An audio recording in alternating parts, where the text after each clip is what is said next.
The thing that I'm most excited about in Homefront is this unique core fantasy. The idea that, we're exploring the civilian side and the human side. The main gameplay goal behind the single-player portion of our game was to put the player in the shoes of a resistance soldier fighting for his country.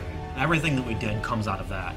How your weapons work, how you relate to the world, the kind of missions that you go on, it all comes from that. In a lot of shooters you have the best equipment and great number of allies and an army behind you. In this case, you're civilians turned freedom fighters, and you have to fight against this greater force that has better equipment than you do. And it's really a sort of get in, get out situation. It's an interesting place for us to be on this one, because everybody's expectations is military shooter, military shooter. We want guys who are professional, but guys who are really professional in war, like robots.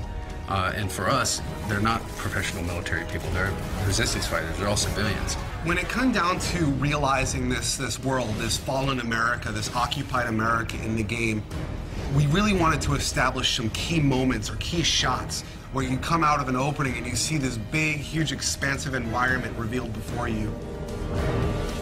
You see this enormous vista of this plane that crashed when the EMP went off. It's kind of like this moment where you're like, this is really something different. It's really spectacular. We really want people to feel like this looks like a place that I grew up in, and then twist it, and now it looks abandoned, now it looks collapsed. The second thing, which I think has been a huge win for us overall, is going after real-world brands. We really want to get these brands in here because they're part of the fabric of American life. So one of the places that the Koreans use as a supply depot is a classic big box store. And they sort of move in and they use the big space to store all their military stuff. And it's one of our big set pieces where the military goes on a raid mission to steal a bunch of fuel.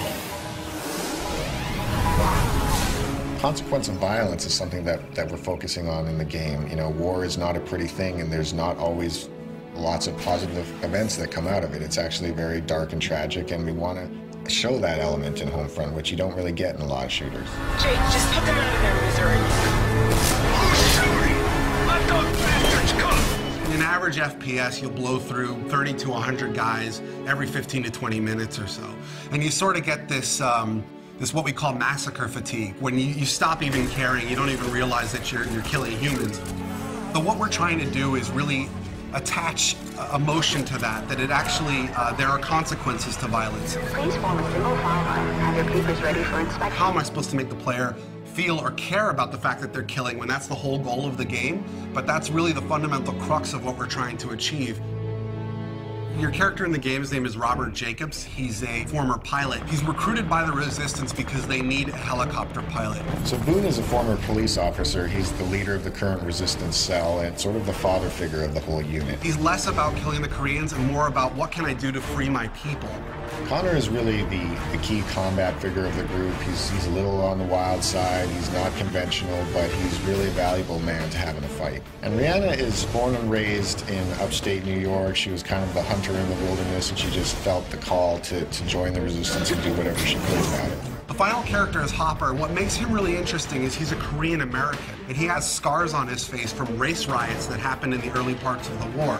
The supporting cast is kind of interesting because you run across all these civilians who have totally different approaches. Some will work with you, some will support you, others might betray you or sell you out, and we create all these kind of neat moments around all these supporting characters. You're a guy who is caught up in this crazy scenario, fighting alongside other people who have no real training. So, you make mistakes. People get shot, people get hurt, people die alongside you. Fighting as a civilian with civilian and in an occupied America, that's really the core of what Homefront's all about, and that's really what we're set to deliver on.